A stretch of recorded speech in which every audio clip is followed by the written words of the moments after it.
Welcome to Mr. Kellen's Stories. How are you and your family?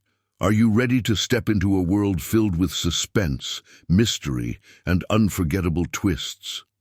If you're a fan of gripping stories that will leave you breathless, you're in the right place. In today's video, I have a tale that will keep you guessing until the very last moment. And trust me, you won't see the ending coming. So, get comfortable. Stay tuned, and let's dive right into the suspense. Don't forget to subscribe and hit the bell so you never miss a thrilling moment. I'd love to hear your thoughts. What do you think will happen next in the story? Drop your theories and reactions in the comments below, and let's get the conversation started. Your opinions always keep the suspense alive. Let the mystery unfold.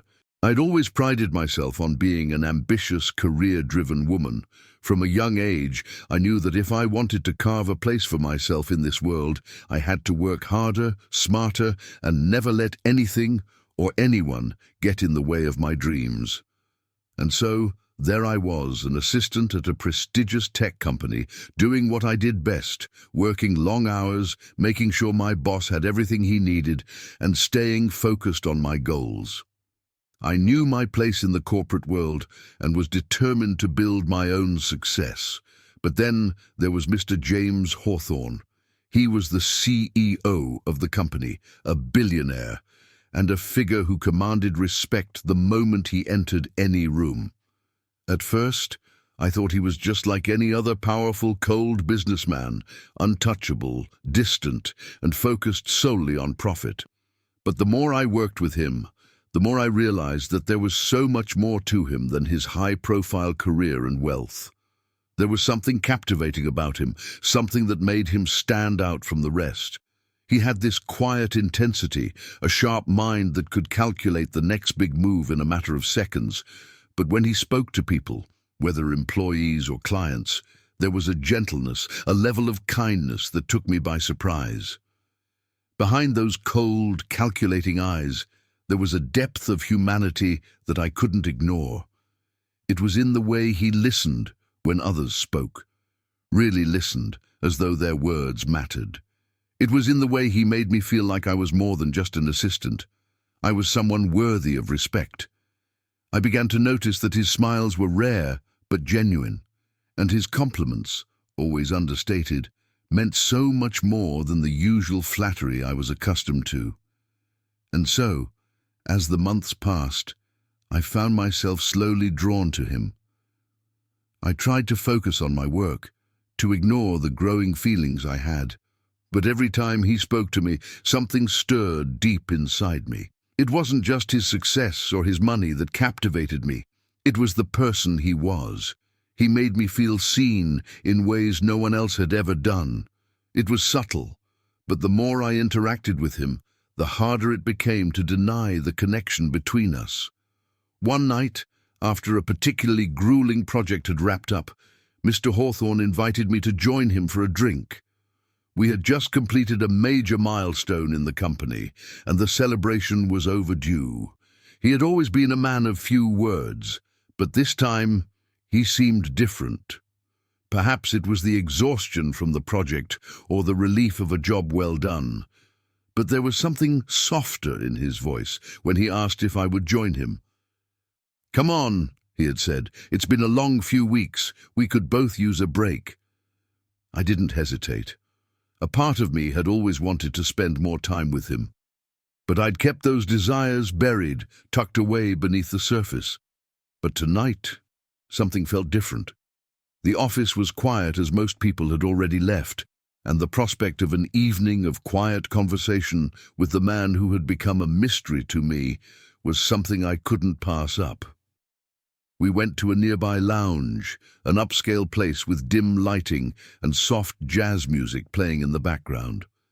The city lights sparkled outside, and the atmosphere was serene, almost intoxicating. We sat in a corner booth, and for the first time, the barriers between us began to break down. We talked, really talked, about our lives, our struggles, and our dreams. There were no walls between us, no formalities. I saw him in a way I never had before, as a man, not just as a boss. It was easy to forget about the world outside. I listened to him speak with such passion and conviction about his work, his vision, and even his past. I couldn't help but admire his vulnerability. There was a depth to him I had never imagined, and in those moments I felt like I was seeing the real James Hawthorne. One drink turned into two, and soon the conversation became more intimate, more personal. His laughter was warm, and I found myself laughing with him, feeling a connection that transcended anything I had ever felt before. The attraction was undeniable, but it wasn't just physical, it was emotional, spiritual even. We had crossed a line that couldn't be uncrossed, and before either of us could fully process it, our lips met. The kiss was nothing like I had imagined. It was electric, sudden, yet it felt inevitable. The moment our lips touched, the world around us seemed to disappear. I felt an overwhelming rush of emotions, a whirlwind of excitement, confusion and longing. It was as if everything had fallen into place, but just as quickly, the reality of what had just happened hit me. I pulled away, my heart racing in my chest. For a long moment, neither of us spoke. I could see the conflict in his eyes, the same conflict I felt stirring inside me. What had just happened? What did this mean for our future? He stared at me with a quiet intensity, as though waiting for me to say something. But I was at a loss for words. I don't know what to say, he finally whispered, his voice low. There was no arrogance in his tone, no bravado, just a raw honesty that made my heart flutter. This wasn't supposed to happen. I swallowed hard, my own heart pounding. I know, I said softly, my voice barely audible. But it did. We both sat there for a long time, not knowing how to move forward, but knowing that whatever this was, it would change everything. The next morning, we went back to the office, as though nothing had happened. The professionalism we had built up over the months was still there, but underneath it, a new layer of tension lingered. We couldn't ignore the fact that something between us had shifted. I could feel his eyes on me every now and then, but we both kept our distance. Neither of us spoke about that night again, but the silence spoke volumes. I didn't know what this meant for us, for our relationship. Was it a one-time thing, a mistake to be forgotten? Or was it the beginning of something bigger, something neither of us could ignore? The uncertainty hung between us like a fog, thick and suffocating. But no matter how hard I tried to push it away, I couldn't shake the feeling that whatever had happened that night was only the beginning. Our paths had crossed in a way I never anticipated, and I was left wondering what lay ahead. Would we remain professional, or would we give in to the growing, undeniable attraction? Only time would tell, but one thing was certain. The dynamics of our relationship would never be the same again. The days that followed that unforgettable night with Mr. Hawthorne were a blur of confusion and emotion. We had never spoken of what had happened, and in many ways it felt as though it was easier to simply push it to the back of my mind. I went back to my usual routine, pretending that everything was normal, as though nothing had changed between us. Yet, deep down, I couldn't ignore the gnawing feeling that something inside me was changing. At first, I dismissed it as just nerves, or perhaps the stress of the project I'd been managing. I told myself that I was overthinking things, that it was nothing. But as the days turned into weeks, the signs became harder to ignore. There were small things. I felt more tired than usual. My body ached in ways I couldn't explain, and even my appetite seemed to be different. At first, I brushed it off as a side effect of too many late nights and too much caffeine. But soon it became clear. Something wasn't right. I started to feel sick in the mornings, a sensation I had never experienced before. And as much as I tried to convince myself that it was all just stress catching up with me, there was a voice deep inside that whispered that this wasn't just a coincidence. Something was changing within me, something big. That voice wouldn't go away, and after a week of constant uncertainty, I couldn't put it off any longer. I knew what I had to do. Despite my anxiety, despite the fear clawing at my chest, I made the decision to take a test. The thought terrified me. What if I was wrong? What if it was just a false alarm? But deep down, I knew the answer I would find. I had already started to feel it, like an unspoken truth lingering in the air around me. I walked into the drugstore, my steps heavy and hesitant. I bought the test without looking anyone in the eye. The cashier didn't say anything, but I could feel the weight of her stare as she handed me the small, innocuous box. My hands were shaking as I left the store, clutching it tightly in my bag. At home, I didn't waste any time. I rushed to the bathroom, my mind swirling with a million thoughts. What will I do if it's positive, I asked myself, but a small part of me already knew. With shaking hands, I opened the test, following the instructions carefully. Seconds felt like hours as I waited, my mind spinning. Finally, the small window on the stick showed the result: pregnant. My breath caught in my throat as my heart started to race. I couldn't believe what I was seeing. The words on the test seemed to blur before my eyes as I stared at them in shock, disbelief, and a deep, sinking feeling in the pit of my stomach. I had always been careful, always so careful. Yet here I was, looking at a result that changed everything. I sat down on the edge of the bathroom sink, the test still in my hand, as a wave of emotion flooded over me.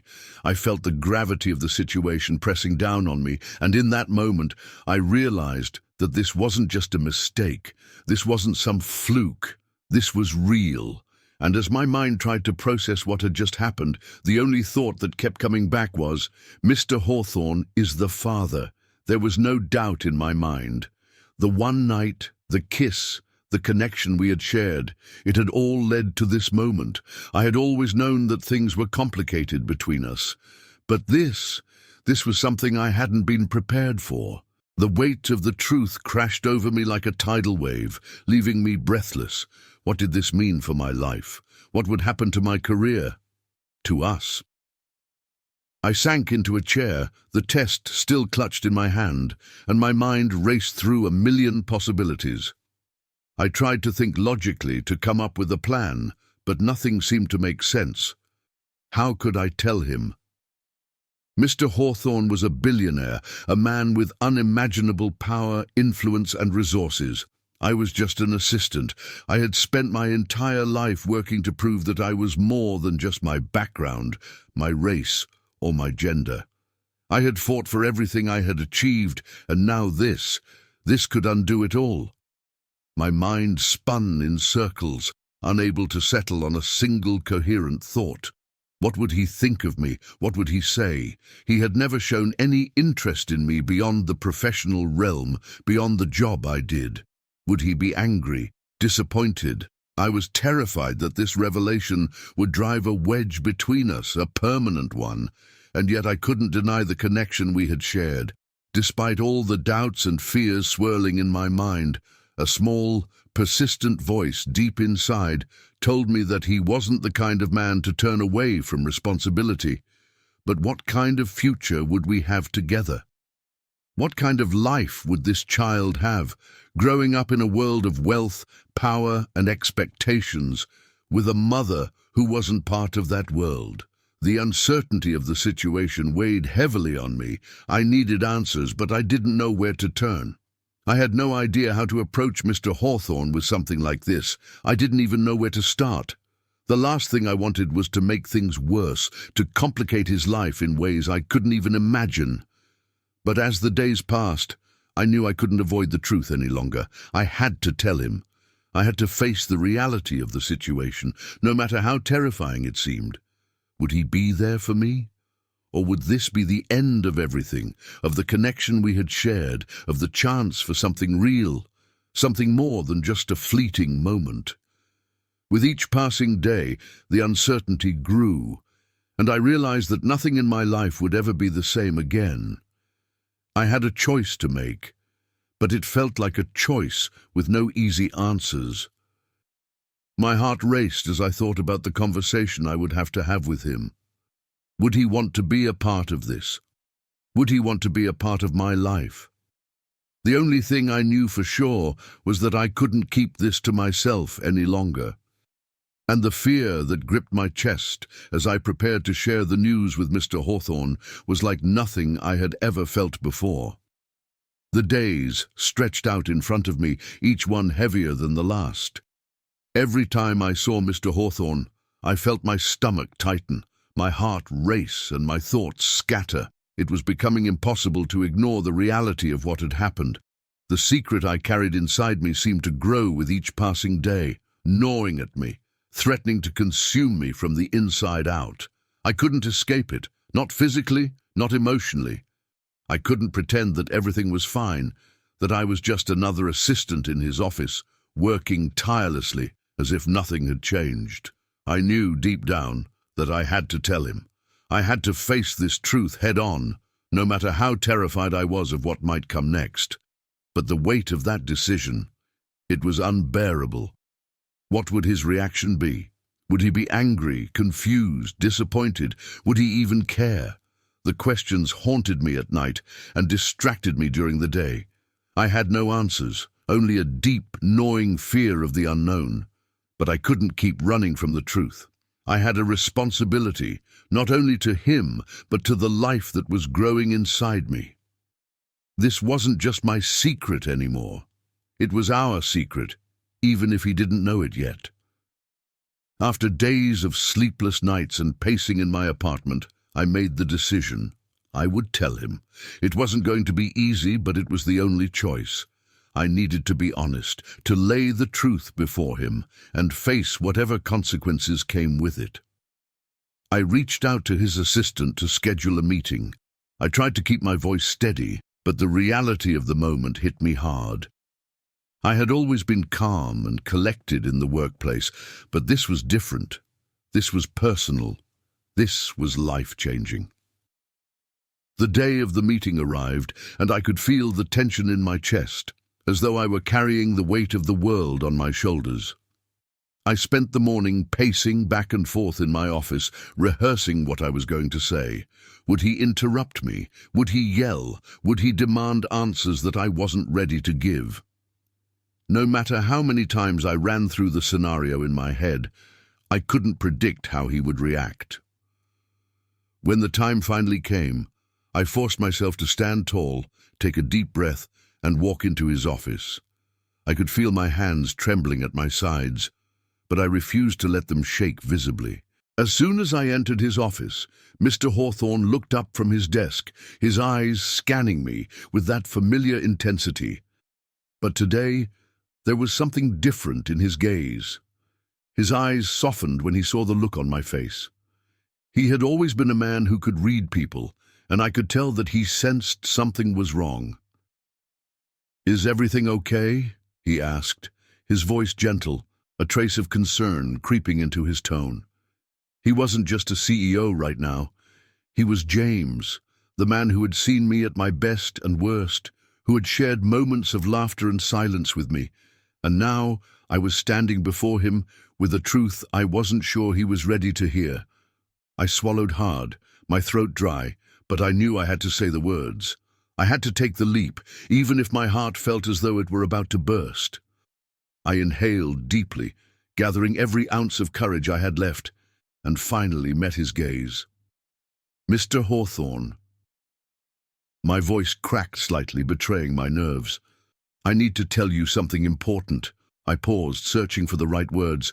"I'm pregnant, and you're the father." The silence in the room was deafening. The words hung in the air between us, heavy with the weight of everything they implied. The shock in his eyes was instantaneous. His face froze, his expression unreadable, as though he were trying to process what I had just said. I braced myself for whatever came next, but I couldn't predict his reaction. For a long moment, neither of us moved. The tension between us was palpable, thick and suffocating. I could feel my pulse racing, the fear and uncertainty crashing over me in waves. What if he walked away? What if he didn't want anything to do with this? What if the man who had once made me feel seen and heard suddenly turned into someone unrecognizable, someone cold and distant? But then, just when I thought I might break, he did something I didn't expect. Slowly he stood up from behind his desk. His gaze never wavered from mine, and his eyes seemed to search me, as though looking for something. Perhaps answers to the questions I knew he was too afraid to ask. His steps were slow, deliberate, and as he approached me, I could feel my heart pounding in my chest. I thought I might collapse right there, the weight of his presence, the gravity of the moment too much to bear. When he finally reached me, he didn't say a word. Instead, he stood there for a moment, his eyes locked on mine, reading me like a book. I could see the shock in his face, the uncertainty, the confusion. And yet, beneath it all, there was something else, a hint of tenderness. Maybe it was just my wishful thinking, but for a brief second, I believed that he wasn't angry. Then, without warning, he gently placed his hands on my shoulders, his touch surprisingly warm, grounding me. I had expected him to retreat, to pull away, but he didn't. Instead, he pulled me into a gentle embrace, one that I hadn't anticipated. It was as though he was giving me the space to breathe, to calm the storm that had taken root in my heart. "I don't know what to say," he whispered, his voice a mix of confusion and something softer, something vulnerable. The words that had been trapped in my throat for so long suddenly came flooding out. "I didn't know how to tell you, Mr. Hawthorne. I didn't want to ruin everything. I don't even know what this means for us." He pulled back slightly, his hands still resting on my shoulders. His gaze softened even more, and I saw a flicker of understanding in his eyes. "You don't have to explain yourself. We'll figure this out."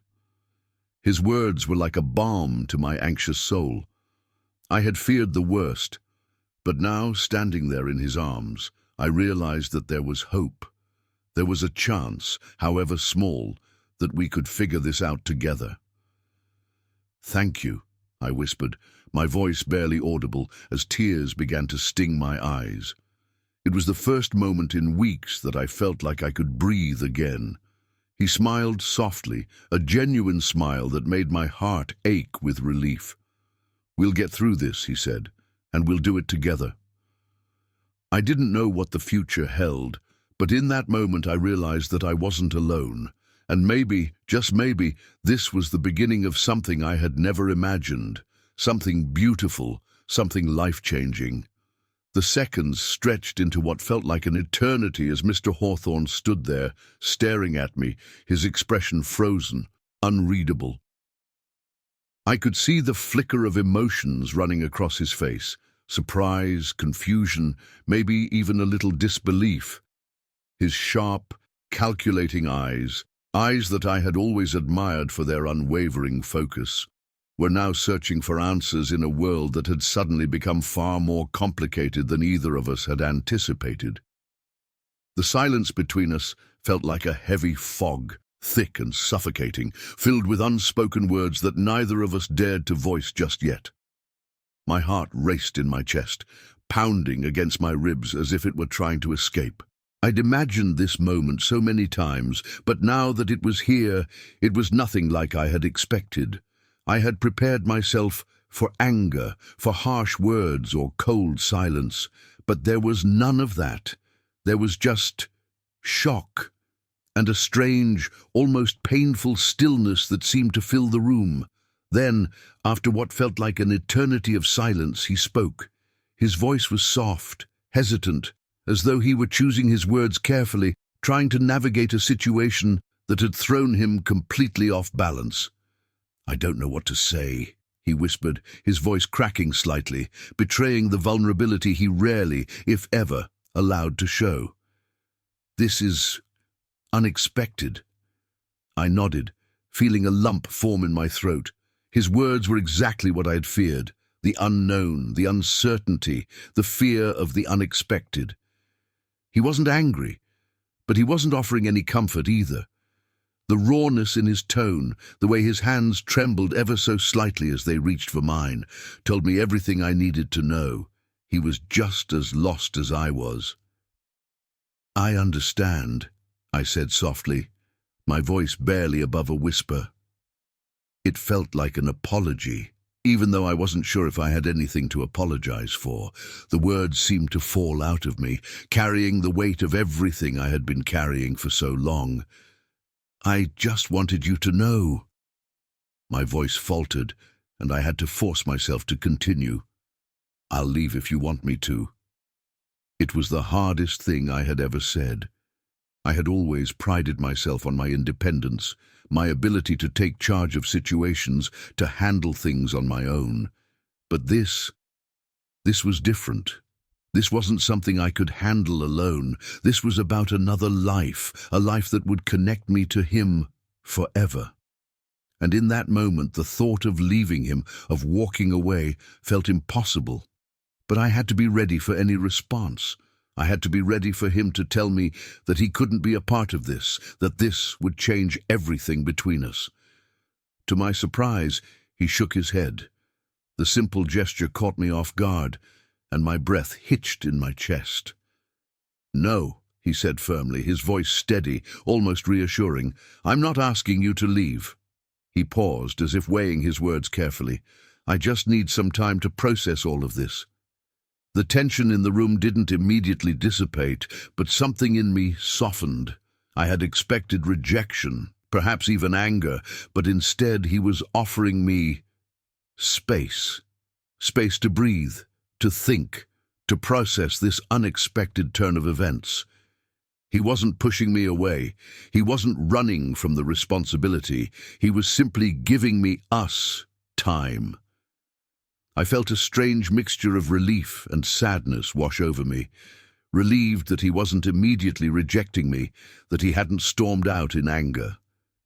But there was also a lingering sadness, a deep ache in my chest, because I knew that things could never go back to the way they were. We were at a crossroads, and no matter how this played out, it would change us both forever.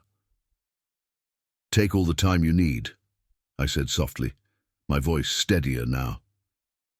I squeezed his hands gently, trying to offer some comfort in the only way I knew how. I didn't want to hide it from you. I wanted you to know." For a moment, he didn't say anything. He just stood there, holding my hands, his thumb gently tracing the back of my knuckles, as if he were trying to find some semblance of calm in the midst of the storm. His gaze never left mine, and in his eyes I saw something that took me by surprise, something that looked like pain, a deep, almost unspoken pain, as though the weight of the situation was crashing down on him just as much as it was on me. "I'm not angry," he said after a long pause, his voice low and filled with something close to regret. "I just don't know what this means. I've built my life in a certain way, and this changes everything." His words trailed off, and I could hear the conflict in his tone, the part of him that was the CEO, the businessman, the powerful billionaire who had everything under control, and the part of him that was simply human, vulnerable, and unsure. I nodded, understanding more than he realized. "I know," I whispered. "It changes everything for me too." He looked at me, his eyes searching mine for something, some sign, some answer to the questions that he had no words for. His face softened, and for a brief moment I saw the man behind the power, the billionaire mask, and what I saw in his eyes made my heart ache. There was fear there, fear of the unknown, fear of the responsibility that was now placed on his shoulders, fear of the life that was growing inside me. But there was also something else, a glimmer of tenderness, a flicker of something that told me he wasn't ready to give up on this, on us. "I'm not sure what this means for us," he said quietly, his voice tinged with uncertainty. "But I want to be here for you, for this." The simplicity of his words, the sincerity behind them, caught me off guard. I'd expected a million things, confusion, anger, even rejection, but what he gave me in that moment was something I wasn't prepared for. Hope. "I don't know where we go from here," I said, my voice barely more than a whisper. But I know I can't do this alone. And just like that, the walls between us started to crumble, even if just a little. It wasn't a resolution, and it wasn't an answer, but it was a step forward. We didn't have all the answers, but for the first time, I felt like we might be able to face this together. Days passed, and Mr. Hawthorne and I avoided talking about the pregnancy. I felt a whirlwind of emotions, unsure of where our future was heading. But then one day, he called me into his office again. "I've spoken to my family," he said, "and I've realized something. I can't just walk away from this. I have responsibilities, and I intend to do the right thing for both you and our child." Tears welled up in my eyes as I heard his words. I didn't expect him to be so understanding, so willing to take responsibility. He wasn't just a powerful businessman. He was a man with integrity. Telling my family about the pregnancy was a moment I had dreaded since I first found out. I had always been close to them, but I knew this news, especially the identity of the father, would challenge everything they believed in. I had braced myself for their reactions, but nothing could have prepared me for what came next. I started with my mother, the one person I knew would at least try to be supportive. We sat in the cozy, dimly lit kitchen, the familiar scent of her cooking filling the air. It should have been a comforting place, but today the warmth of the room only made the weight of my words heavier. I took a deep breath. "Mum, there's something I need to tell you." Her eyes softened as she set the spoon down, wiping her hands on a dish towel. "What's wrong, sweetie?" "I'm pregnant," I said, my voice trembling slightly, "and the father is Mr. James Hawthorne, the CEO of the company I work for." For a long moment she just stared at me. I could see the wheels turning in her head, processing the information. My mother had always been understanding, patient and kind, but there was a shadow of concern in her gaze that I couldn't ignore. She finally broke the silence, her voice gentle but filled with questions. "Are you sure about this?" she asked. "You're still so young, and this situation, it's not what we expected for you." I nodded, biting my lip, trying to hold back tears. "I know, Mum, but I love him. And he's not like what people think. I know this is complicated, but I believe we can make it work." Her eyes softened, and she reached out to hold my hand. "I just want you to be happy, baby, but I know this won't be easy. People will judge you." I swallowed hard. "I know, but it's my life, Mom. I have to live it." She nodded slowly, her face filled with a mixture of pride and concern. "You're strong, and I know you'll do what's right. Just be careful. There's a lot you're going to face." But when I told my father, the conversation took a much darker turn. My father had always been a man of firm principles, and his sense of pride and tradition ran deep. When I broke the news to him, his reaction was immediate and sharp, like a slap in the face. "You're pregnant," he demanded, his voice rising. "With him? A rich, white CEO?" His eyes were filled with disbelief, anger, and something else, disappointment. "Yes, Dad," I said quietly, trying to calm him. "He's the father." He shook his head in disbelief, pacing back and forth in the living room. "I can't believe this. You, of all people, getting involved with someone like him. You've always been better than that. You're smarter than this. This isn't what you were raised for.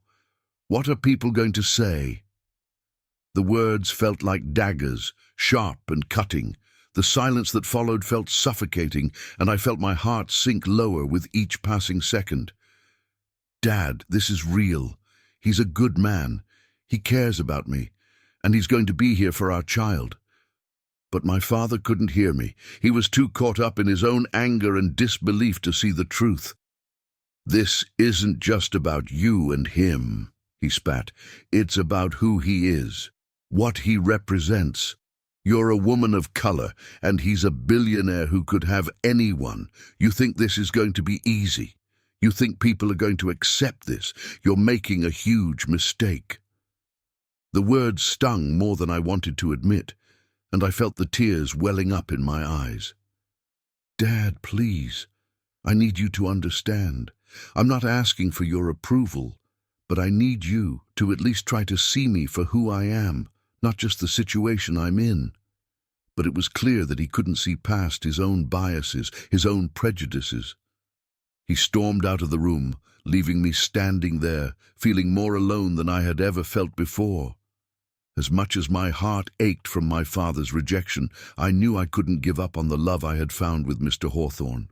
I had to find strength from within, from the belief that my choices were my own, and that I was worthy of love, no matter the obstacles. Meanwhile, Mr. Hawthorne was facing his own set of challenges. As much as he had stood by me, his family, his blood relatives, weren't so understanding. They had their own set of expectations for him, a strict set of rules about who he should be with, who was good enough for someone of his stature. His mother, in particular, didn't hold back her disapproval. When Mr. Hawthorne invited her to dinner to discuss the situation, it was clear that her opinion had already been formed before he had even spoken a word. "What on earth were you thinking, James?" she said, her tone dripping with condescension. "This girl, she's not your type. She's not in your league. You've built an empire, and now you're going to throw it all away for this? For her?" Mr. Hawthorne's face hardened, but I could see the way his shoulders tensed as his mother continued her tirade. "You can't be serious. She's just an assistant. What will people think? The scandal, the gossip, it will ruin you." "I'm not doing this for the approval of anyone else," he said, his voice steady but firm. "I'm doing this because it's what's right for me. And for us." His mother's eyes narrowed. "And what about your future? You've worked so hard for everything you have. You're throwing it all away over a mistake." "It's not a mistake," he replied quietly, but with conviction. "I love her, and we're going to raise this child together." His family's disapproval, the judgment from both sides, weighed heavily on him, but he didn't let it break him. He stood by me, despite the pressure, despite the rejection from his own blood. His actions spoke louder than any words ever could. He was determined to prove to the world, to both our families, that love and responsibility meant more than race, status, or judgment. In the face of all the negativity, we found strength in each other. It wasn't easy, and there were days when I felt the weight of the world on my shoulders. But together, we weathered the storm. We faced the judgment head-on, never backing down, always reminding each other that we were doing the right thing. The love we shared was real, and nothing, no amount of prejudice, no amount of hate, could take that away from us. In the end, our families began to see what we had known all along, that love, in its purest form, transcends race, wealth, and all the boundaries that society tried to impose on us. It wasn't always easy, but it was worth every challenge, every battle, because the bond we had forged was stronger than anything the world could throw at us. We were writing our own story, one of love, acceptance, and hope for a better future. The days turned into weeks, and the weeks into months. As my belly began to grow with the life that was developing inside me, so did the connection between Mr. Hawthorne and me. What had started as an unexpected, complicated moment had blossomed into something deeper, something real. There was no denying it anymore. We were no longer just two people trying to navigate a difficult situation. We had become partners, not only in the journey of this pregnancy, but in life. At first, it felt like a dream. Mr. Hawthorne, the man who had always been so detached from personal matters, now seemed to care about everything that had to do with the baby. He had once been known for his dedication to business, his empire, his name, his wealth, everything that came with being a billionaire CEO. But now, as he stood by me, rubbing my swollen belly with a tenderness I never expected from him, I saw a side of him that I never imagined existed. The man who once appeared invincible was now showing me his vulnerability, and I couldn't help but fall deeper in love with him. He had become the kind of man I had never thought I would need in my life. Gone were the days when he would disappear into the office late at night, only to emerge when he was needed for a board meeting or a conference. Now, he was present, showing up in ways I never imagined. He joined me at doctor's appointments, his hand steadying mine as we nervously waited for the results, his voice reassuring me with every question I had. No longer was he the cold CEO I had known. He was the father of my child, a man who cared deeply about the future we were building together. Each appointment was an experience in itself. I had always felt a bit alone during those medical visits, nervously looking at the screen, wondering if everything was okay with the baby. But now, with Mr. Hawthorne by my side, I felt a sense of calm wash over me. He would hold my hand, offering gentle words of encouragement, as if he was as anxious as I was to hear the heartbeat or see the baby on the ultrasound. His eyes would light up with every new milestone, every new piece of information that told us our baby was growing healthy and strong. It wasn't just the doctor's visits that brought us closer.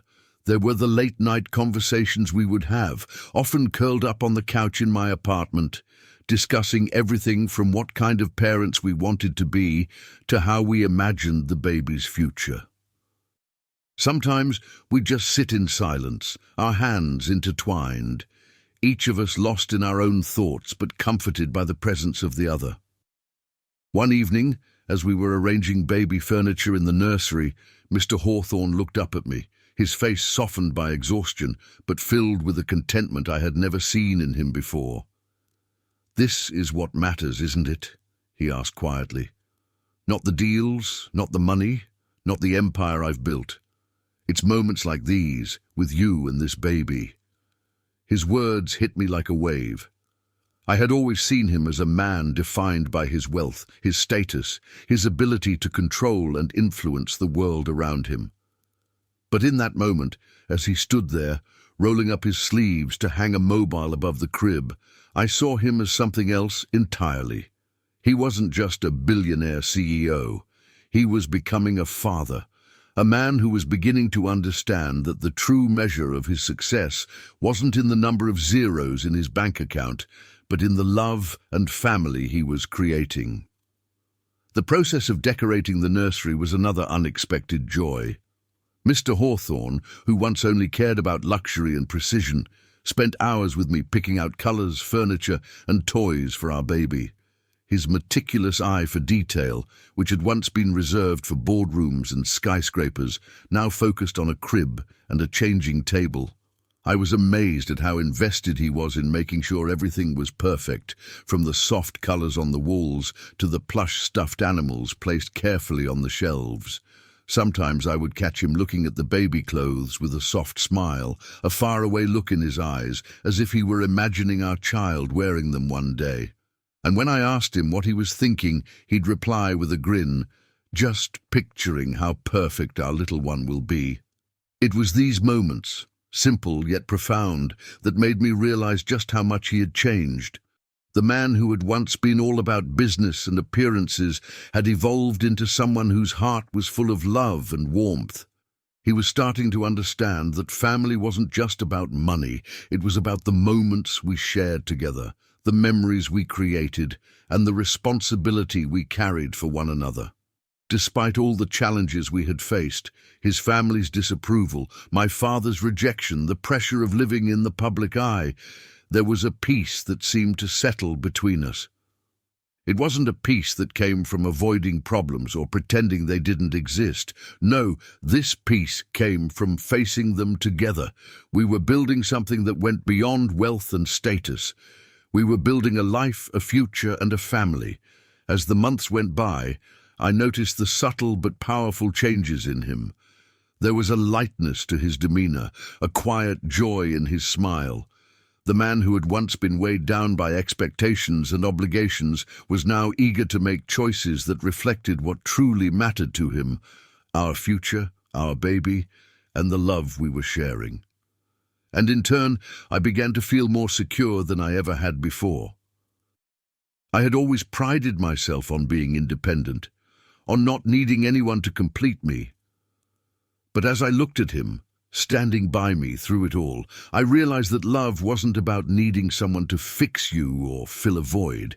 It was about sharing life with someone, about growing together, supporting one another, and learning how to navigate the unpredictable, beautiful journey of life. We didn't have all the answers. There were still moments of uncertainty, of fear, of doubt. But in those moments we found comfort in each other. The bond we shared was becoming stronger, built on a foundation of trust, respect, and love. It wasn't perfect, but it was real, and it was ours.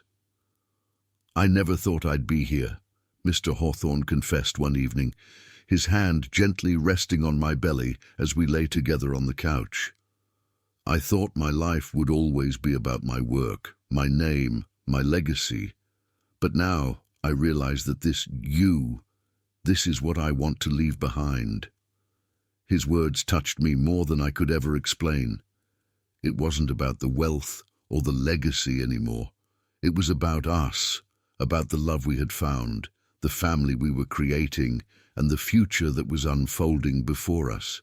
And in that moment, I knew that no matter what challenges lay ahead, we would face them together. Because, in the end, it was never about who we were or what we had. It was about who we were becoming, together. And that, more than anything, was worth fighting for.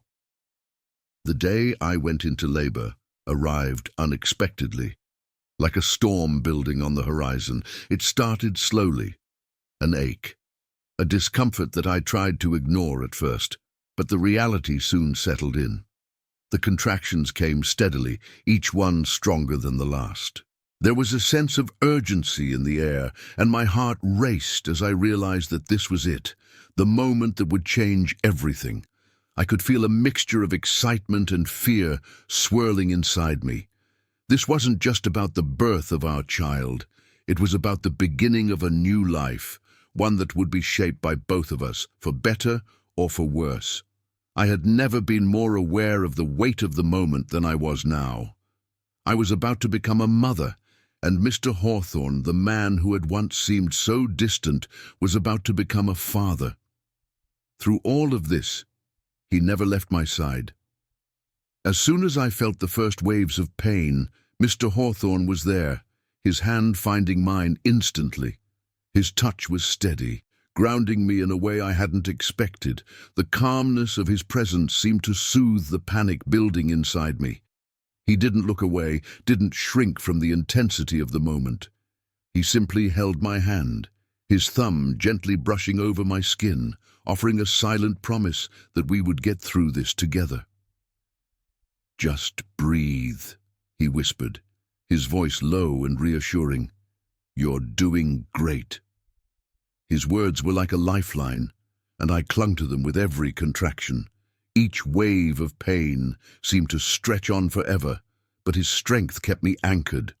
I could see the tension in his face as he watched me struggle, but he never let it show that he was scared. He was strong for both of us, and somehow that gave me the courage to keep going. We were in this together, and I knew we could do it. The hours seemed to blur into each other. The hospital room felt like a world of its own, filled with the soft beeping of machines, the rush of nurses and doctors coming in and out, and the steady rhythm of Mr. Hawthorne's voice, never wavering.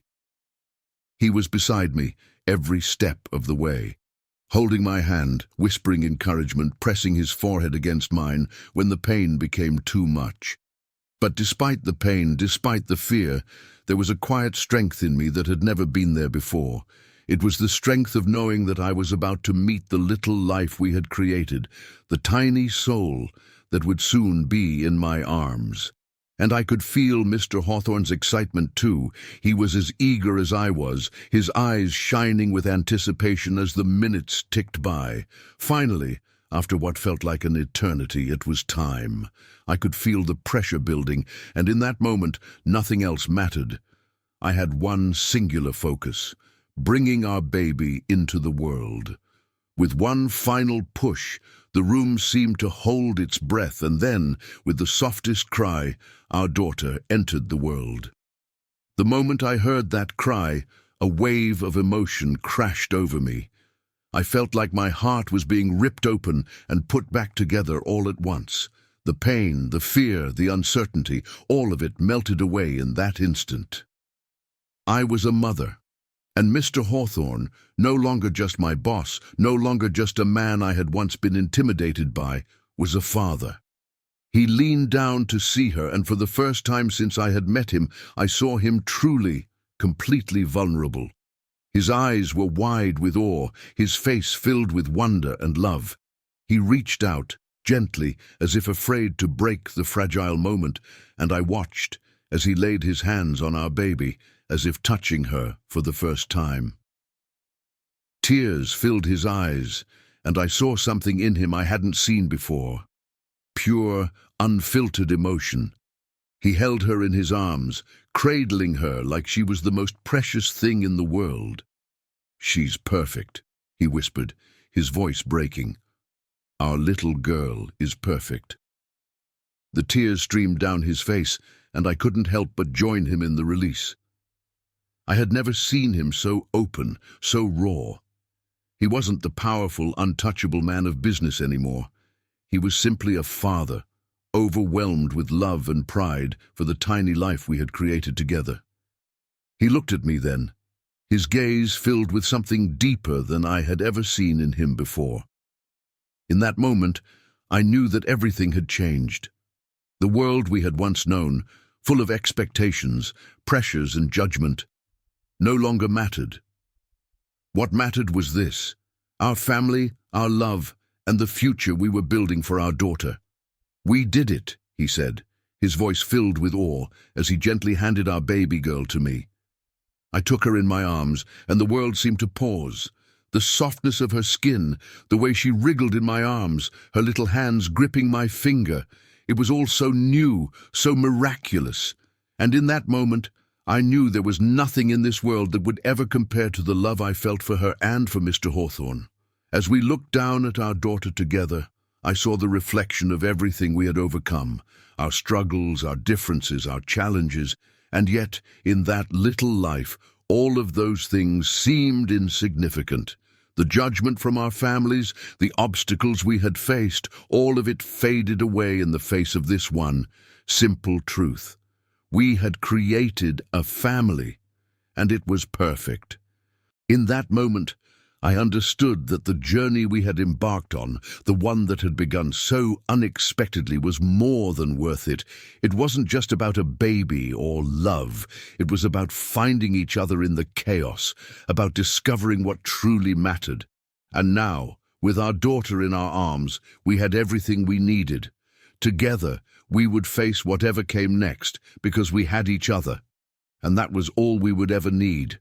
Bringing our daughter home was nothing short of magical. I remember the first time we walked through the door, with her in my arms. The weight of her tiny form against my chest, reminding me just how much our lives had changed. The apartment, once just a place I came to rest after long days of work, now felt like a true home. It was filled with life, with promise, and with love. We had created a family of 3, bound by love and shared dreams, and I couldn't help but feel an overwhelming sense of gratitude as I looked at the 2 people I loved most in the world. Mr. Hawthorne, the man who had once been my boss, my mentor, had transformed before my eyes into a doting father. I had never imagined he would embrace fatherhood with such enthusiasm, but here he was, quietly holding our daughter as if she was the most precious thing in the world. He would take late-night shifts to rock her back to sleep, even though he was exhausted from long days at the office. It wasn't just about being a father, it was about being present. And in that, he showed me a side of him that went beyond his status, beyond his wealth. He continued to support me in ways I hadn't anticipated. Financially, yes, he was a billionaire after all, and he made sure I had everything I needed for both myself and our daughter. But it wasn't just about money. It was his emotional support that truly made a difference. Every evening, after a long day of working and caring for the baby, he would sit with me on the couch, our daughter nestled in his arms, and we'd talk about the future.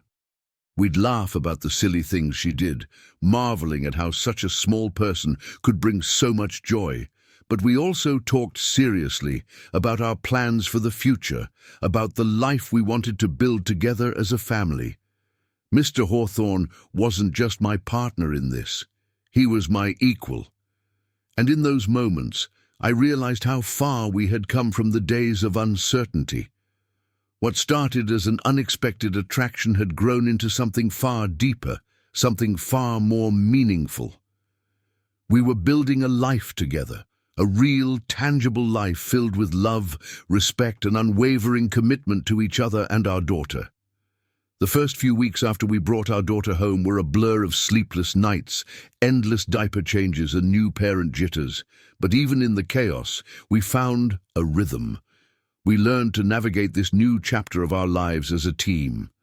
There were moments of laughter and moments of frustration, but through it all, we never lost sight of what mattered most, our love for each other and for the tiny person who had changed everything.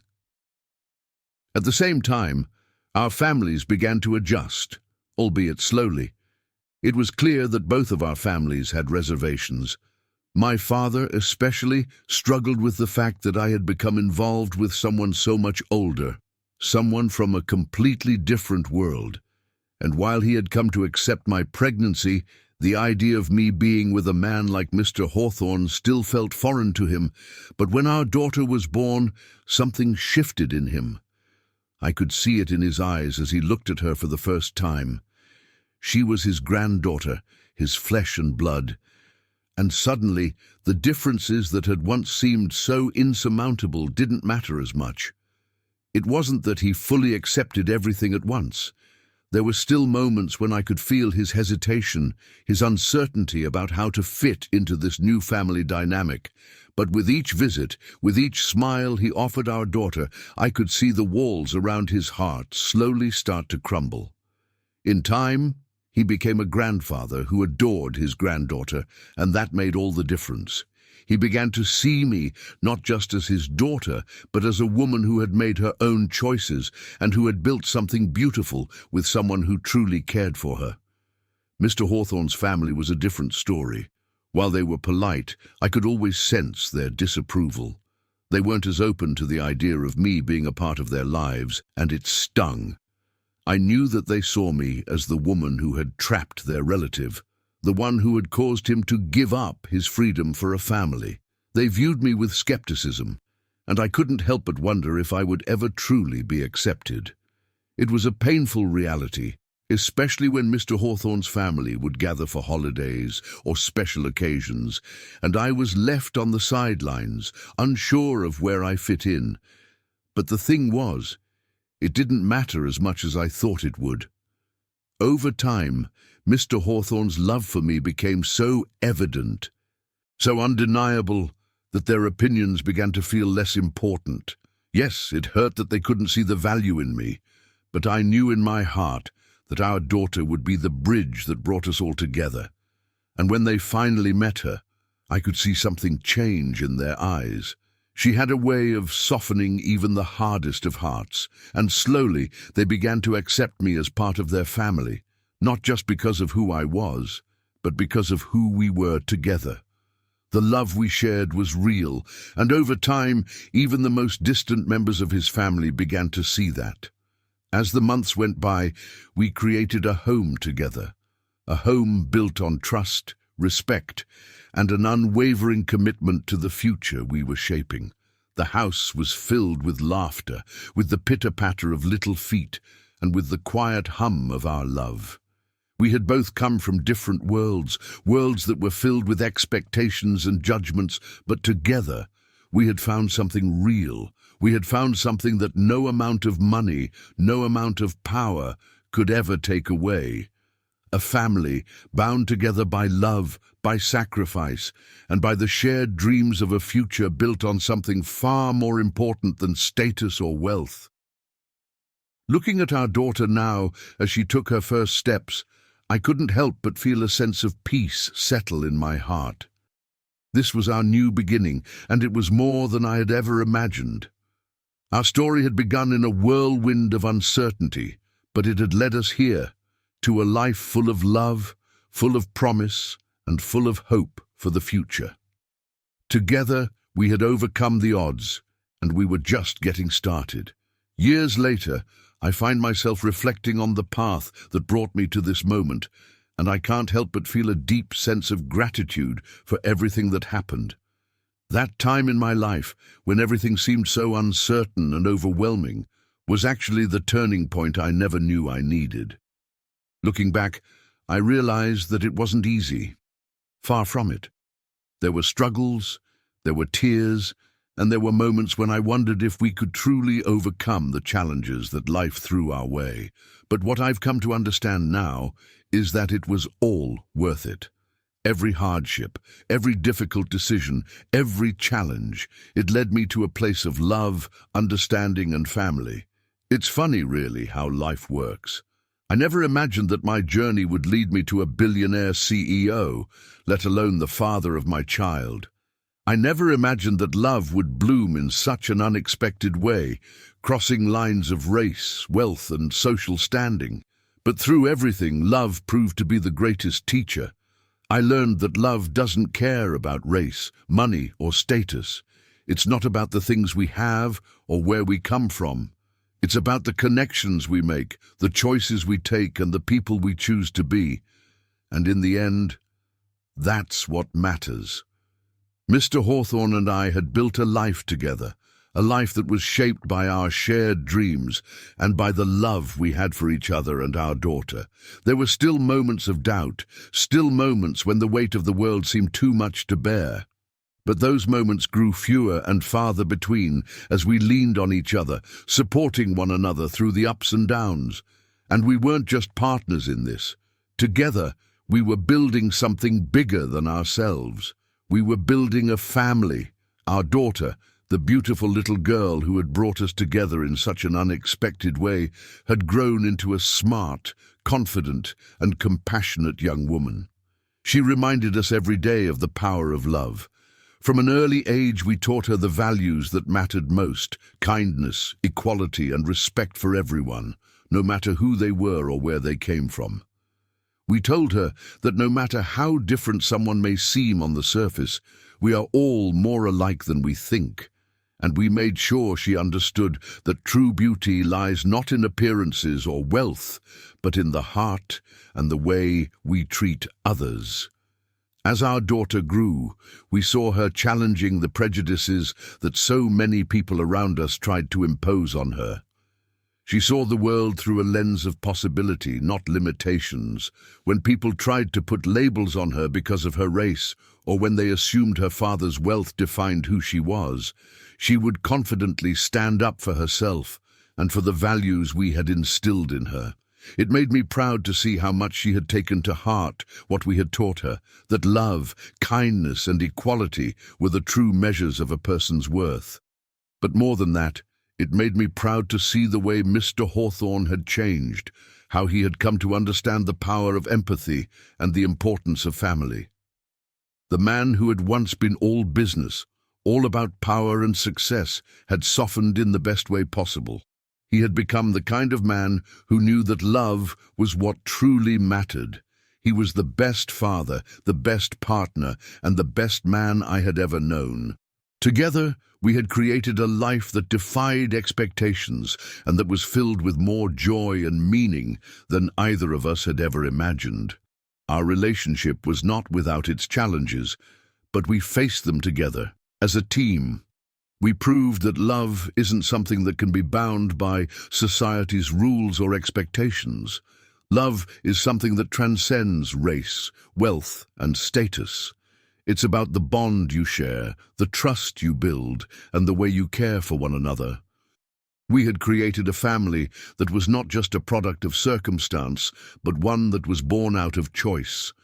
The choice to love, to forgive, and to be better for each other. And that's what I want our daughter to remember as she grows. I want her to know that no matter where she comes from, no matter the color of her skin or the wealth she inherits, she is worthy of love. I want her to understand that the world may try to define her by its prejudices, but she doesn't have to let that shape who she is. She can break those barriers, she can challenge the stereotypes, and she can build a life filled with compassion, understanding, and love, just as we did. In the end, we proved something that I hope the world will continue to see, that love has the power to break down even the highest walls, to cross every divide, and to heal even the deepest wounds. Love doesn't care about race, money, or status. It only cares about what's in the heart. And when love is at the center of everything, nothing else matters.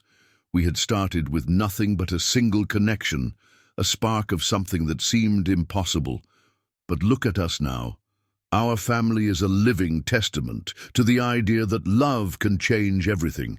It can break barriers, it can heal wounds, and it can unite people in ways that nothing else ever could. And that, my dear, is the greatest lesson we can pass on. Love is the greatest force in the world, and it is the only thing that can truly change the world for the better.